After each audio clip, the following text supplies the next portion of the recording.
State, ladies and gentlemen, Scouts, good evening. It is such a pleasure to be with all of you, with people of different backgrounds, faiths, and beliefs, all pulling in the same direction and sharing a common outlook of respect and tolerance. It reminds me how lucky we are to be living in a country that enables civil society to flourish, that provides for a rich tapestry of viewpoints and efforts. Civil society is one of the guardrails of democracy, and so I thank you for all the work that so many of you do on behalf of refugees in this country and around the world. The principles we live by in a democracy are not new.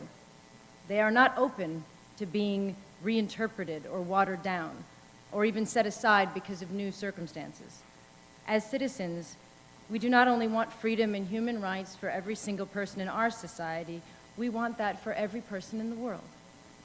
Upholding the ideal that all people are born equal and deserve equal rights and dignity, and that is the essence of what it is to be a citizen of a democracy.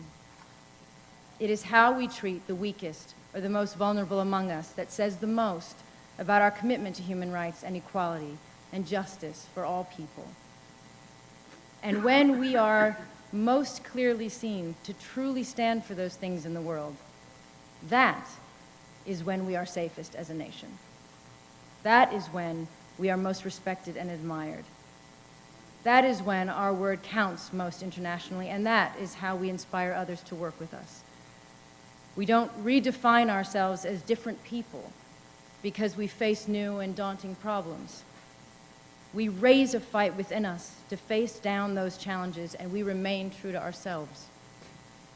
Speaking as an American, the fact is, there is not a country in the world that we are not connected to as a result of our unique history. We represent a global world. And when we are at our strongest, it is when we draw on our diversity as a people to find unity based on our common values and our larger identity. We are not strong despite our diversity. We're strong because of it. So it is time to reclaim for ourselves the idea of what strength is in democratic societies. I firmly believe that strength lies in the decency and common sense of regular citizens, such as the people who turned out in the thousands after the tragedy in Orlando, supported by millions of like-minded people around the world from every race and religion. Strength lies in identifying how to address the very particular challenge from a small minority of people who choose the path of violent extremism or who abuse a religion without stigmatizing and isolating millions of people who share in that beautiful religion.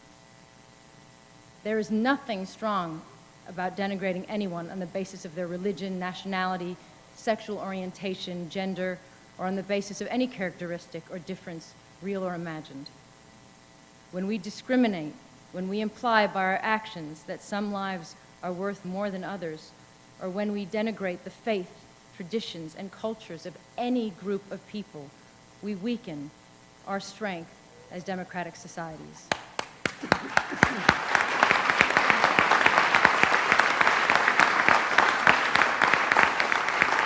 So, what would it say about us as a country and an international community if we reached the point where we decided we were not prepared to stand up for our principles?